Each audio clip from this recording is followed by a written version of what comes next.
asalaamaaleykum mbokk yi mbaa yéen ngi si jàmm waaw bon xam naa bëggoon rek partager gars yi tuuti ci police bi ah ñu may woowee la police de la honte la police de la honte you know parce que tey li ma gis moom vraiment ça fait trop mal quoi mënuma comprendre suñu police bi Babacar mais waa 313 ma waa 313 quand même li ci graaw mooy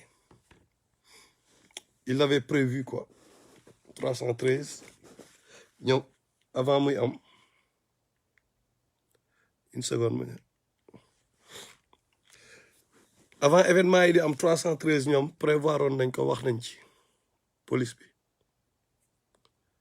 police Marseille mais bon li ñu war a comprendre c'est juste une chose c'est en fait ce qui se passe réellement mooy bon le temps gars yi dugg si ñu may tuuti gars yi ñoom ñëpp ñëw dugg si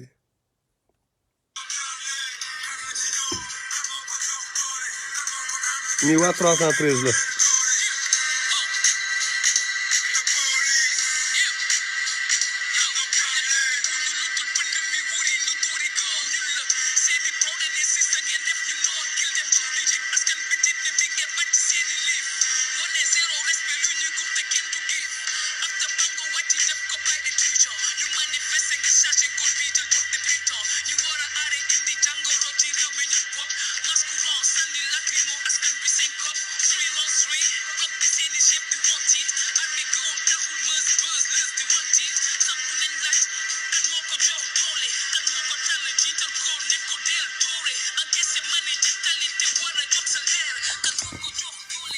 waa 313 la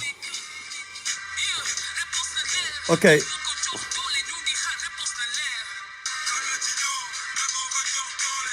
donc ñoom dañoo wax bien avant donc ñoo ngi ko doon pare far événement yi am quoi nañu kan moo ko jox doole xaw ma expliquer ok anyway Didi moo ngi laaj pourquoi police de la honte parce que tout simplement bon li ma bëgg ñi ñu comprendre ko mooy une chose quoi gis nga dóore yi yëpp gars yi tout est programmé li dañ ko préparé quoi dañ ko préparé avant ñoom ñuy dem ñoo ngi def seeni caméra seeni vidéo ñoo ngi def ay vidéo n'est-ce pas loolu la police bi def gis ngeen vidéo policier yëpp kañ la policier daan ñëw pour génn kaaraange beeg yooyu gérer réew mi gérer sécurité bi mais ñu def seeni vidéo mais di ego trip waaye tey dinañ dóore génne liif yi ñi di fomp seeni liif ñi di kii donc c'est quoi le plan derrière obi nuyu naa la c'est quoi le plan derrière mooy lan dañ leen di préparer pour man li ma xalaat dañ leen jox ay ordre ñu wane démonstration de force la en fait wax jëpp loolu la dañu démonstration de force la dañu wane ni ñoom dañu am instant bi Macky Sall par exemple bu buggee dem 3e mandat kan lay génne sa police la yaakaar déjà li wàññi gars yi la d'avance la quoi xam nga toute cette histoire de woo ay opposition bi tout ça là xam nga yooyu yëpp ay you know ay programme la yu gars yi di teg instant bi xam nga ay programme la Macky Sall dafa bëgg a wane ni il veut que ñu gis sa police benn police bu redoutable boo xam ne bu taxawee ci mbedd parce que lépp mais ñëw yow génn goo nga commencé pare say liif commencé di dóore di si France nga dëkk française nga ban police France est-ce que police française ñeme na génn di dóor les populations boobu scandale li police Sénégal di def est-ce que France chez toi en France les policiers ñeme nañ ko def foofu mais ñun duñu ay mbaam Sénégalais duñu ay mbaam léegi bu ñu waxee ñu ne boy yi dañoo réew imagine am na relevé naa fi quelques images imagine affaire yu ëpp yu gars yi def quoi xool imaginez-moi ça xoolal ce policier ce con là attendez déggu leen ce con de policier je dis ce con le gars il est con xoolal attendez am image bi sax ndax génn na tu sais ce qu'il dit comme pas démb bi pas bi dama ko mooy le gars là le gars mais lui il est con ce gros là il est con ce policier bon malheureusement fekk maa ngi casque bi ma koy enregistré xam nga la lay wax comme pas bi démb bi muy dóor benn pas démb mais loolu lay bàqoo quoi benn pas un vieux bu mu doon dóor moom loolu lay bàqoo ce con mais tu es con toi tu es con tu mérites même pas de porter yére bi nga sol il faut que les policiers comprennent une chose xam nga il faut ñu comprendre une chose ban seen salaire fan lay jógee yéen est-ce que vous il se pose la question à savoir ñoom seen salaire fan lay jógee mais fii bu ñu waxee ñu ne boy yi dañoo réew boy yi pour ñu bañ a réew ay Cissé Lo fii Moustapha Cissé Lo boy ci système boobu la ñu màgg buy taxaw assemblée di saaga ndey di saaga président ci système boobu la boy yi màgg boy baaw ñoom màgg ci système boo xam ne ñu gis un vieux comme Ablaye Wade wax ba pare un vieux kilifa taxaw ma ne maa waxoon waxeet génn ci ba set wecc gis benn Macky Sall bu ne duma kii mandat boy système yooyu la ñu màgg gis ay mag li ma bëgg wax mooy mag ñi ay mag yoo xam ne jaaruñu yoon ay mag yoo xam ne dañu nekk ay pas mooy sugar daddy yooyu nekk di jëlal xale yi ay appartement ay boy dañoo màgg ci benn système boo xam ne lan la ay promotion canapé système boo xam ni day toog ba mu yàgg nekk milliardaire doo xam fan la ci système boobu parce que am na ñu koy couvrir gis une mafia politico-religieuse bu fi nekk di nax peuple ci système boobu la ñu màgg et parallèlement comme je l'avais dit lan lañ leen jox comme école est-ce que les conditions sont remplies pour que boy yi ñoom ñu bañ a nekk ci mbedd bi la ñu xam boy yi yéen lii na leen forcé ci mbedd bi comme li ma leen wax démb amuñu sax aire de jeu boy amuñu sax fu ñu foowee sax amuñu ko jël ngeen lépp yéen mag ñi jël ngeen lépp ngeen jaay ko def ko ay terrain jaay ko boy amatuñu terrain basket amatuñu kii bu ñu waxee ngeen jël jaay ko tubaab yi jaay ko turc yi fu boy amuñu sax li gën a ndaw le minimum ngeen new naan xale yooyu dañoo réew non xale yi yéen a leen def noonu parce que bu fekkoon ni yéen gérer ngeen xale yi jox leen ñu lekk jox leen ñu naan jox leen milliards yi ngeen sàcc ngeen delloo woon ko seen papa yi ba ñu am lu ñu jox seen doom yi duñu mel ni ñu mel tey ku mu neex nag nga taxaw di blâmer peuple bi di blâmer sénégalais yi ñoo xam ne depuis combien d'années ñu nekk ay victimes ay même système bi ñu nekk victime du même système ngeen taxaw naan boy dañoo réew année blanche 88 couvre-feu 88 kan moo fi deful ni boy yi def tey xaw ma nooy boy yi de ñun de dañoo jàppoon suñu bopp ay soldats mbedd ñun ñëpp lycée Blaise Diagne qu'est-ce qu'on faisait ñun ñu nekkoon ñoom lycée Blaise Diagne ñun ñu fa nekkoon année blanche 88 je me rappelle bien benn jour maa ngi Ndiogu Ba ñoo ngi toog gars yi ñoo ay Ndiogu Matar dem leen tëddi xàmme nañ leen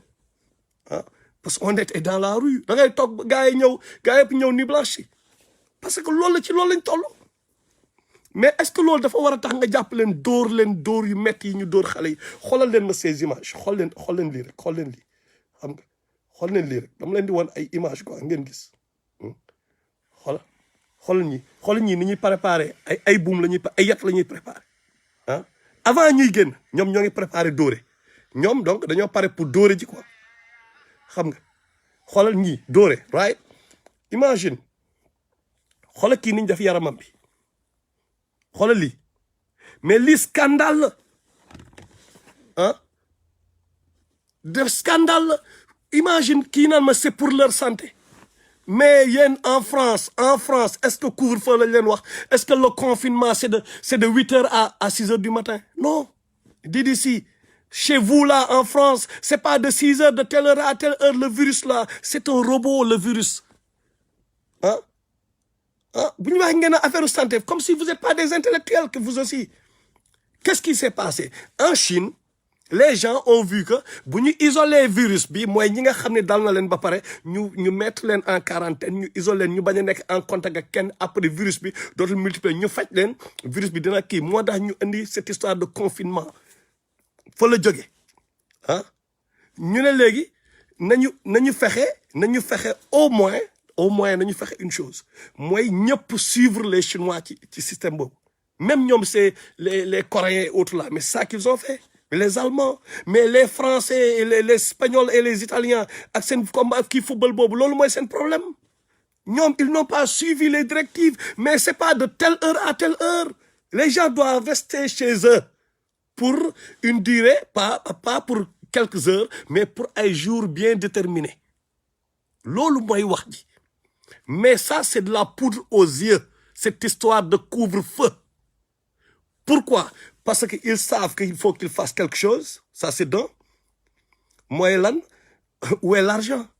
Parce que ñoom dañoo nekk di deal ak benn population boo benn peuple boo xam ni malheureusement c'est pas comme en France. En France, aux États-Unis, tu peux toog sa galette, il y a des cartes bancaires, nga utiliser ATM, nga commander à manger,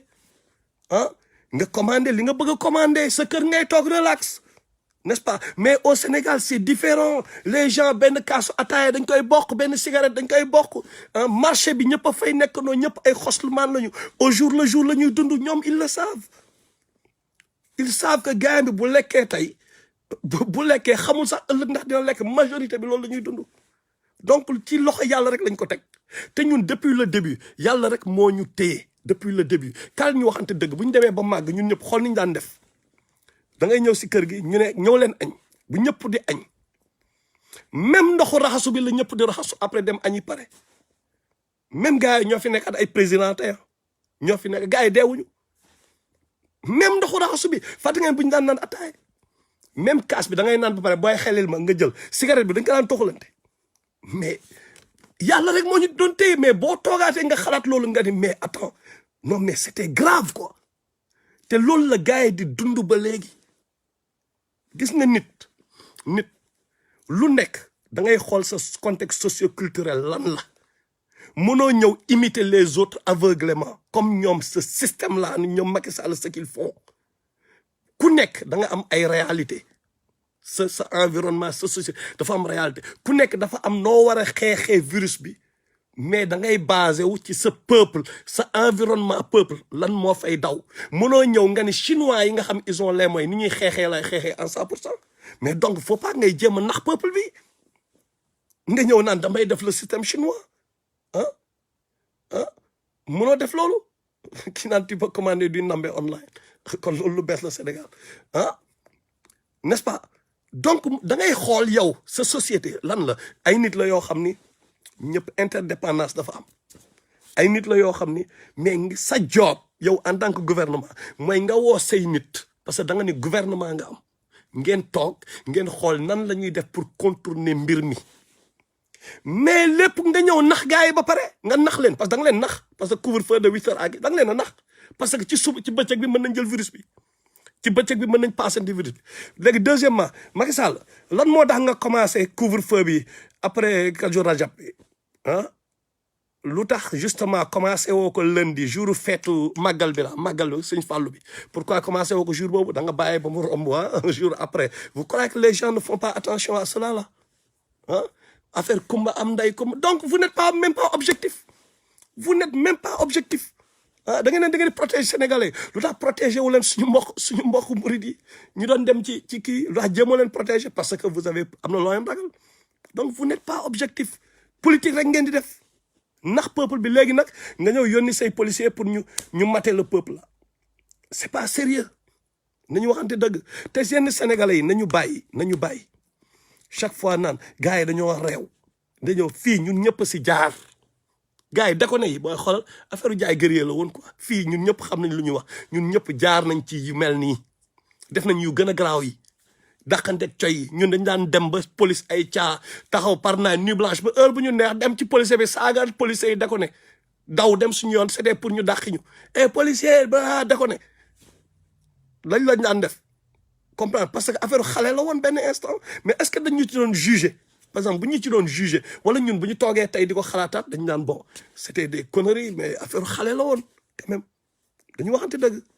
xam nga ñëpp si jaar xale la rek mais nga jàpp xale bi torturer ko ci loo xam ni yow bu fekkoon da nga kaa jox mu lekk jox ko mu naan jox ko école bu baax fexe ba dugal ci biir son subconscient programme yu baax yu tax moom dina mën a xam lan mooy couvre-feu mu xam lan mooy société mu xam lan mooy santé wam moom mooy lan mu am ay concept par exemple le citoyenneté mu xam mooy lan mooy bokk ci benn dëkk drapeau bi nga jàngal ko ba mu xam loolu ba pare après nag bu déconné d'accord mais yow defaloo ko dara defaloo xale bi dara yaa ngi koy bàyyi muy tambaambaalu yow sa doom ngay defar doomu Macky Sall ak doomu ministre yi xool leen ñoom ak yenn ñi nekk ci opposition bi ñoom seen politiciens yi dem cette mafia là ñoom même ñenn ñi nekk ci xool leen seen doom yi ñoom lu ñuy dund léegi nag le bas peuple ngeen jàpp leen di leen dóor di leen humilier di leen traumatiser yow nga jow jàpp benn waay gis naa benn ndaw soo xam ni moom dafay nee na préfet moo ko jox autorisation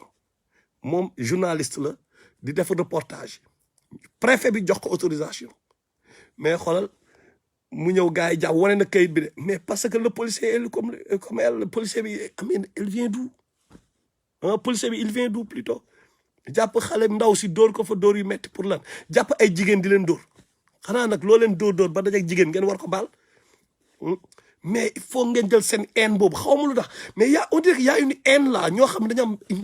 xaw ma ne ils sont aigris là xaw ma lan mooy le problème mais am na ñoo xam dañuy soxor quoi dañu jël benn haine boo xam ni dañ lay xaw ma dañ ciy ressentir du plaisir je sais même pas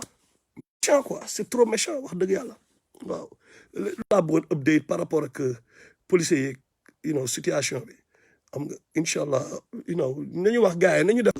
def pression ci ñoom ngir yàlla ñu bàyyi lu ñu nekkee xam nga parce que ñun ñëpp tamit ñoo bokk fu ñu jógee ñu ñëpp ay mbokk lañ ñoom ñëpp amu ci ko papaam dëkk Point E amu ci ko papaam jógee Almadies amu ci papaam ñoom ñëpp ci milieu défavorisé lañ jógee policiers yeeg gendarme yi ñun ñëpp a bokk même milieu xam ñun ñëpp benn la ñu peuple bi lañu donc bu ñu nangu nag mafia bi nekk ci kaw di ñu def li ñuy def c'est pas sérieux nañu delloo seen xel policiers yi bàyyi leen dóore yi te nag bu leen dof lu de troisième mandat moom bu yeboo ngeen génne liif yi gën a metti ci liif yi loolu boobu moom du jàll loolu moom bu yeboo ngeen xam ko Babacar Diagne nuyu naa la sama waay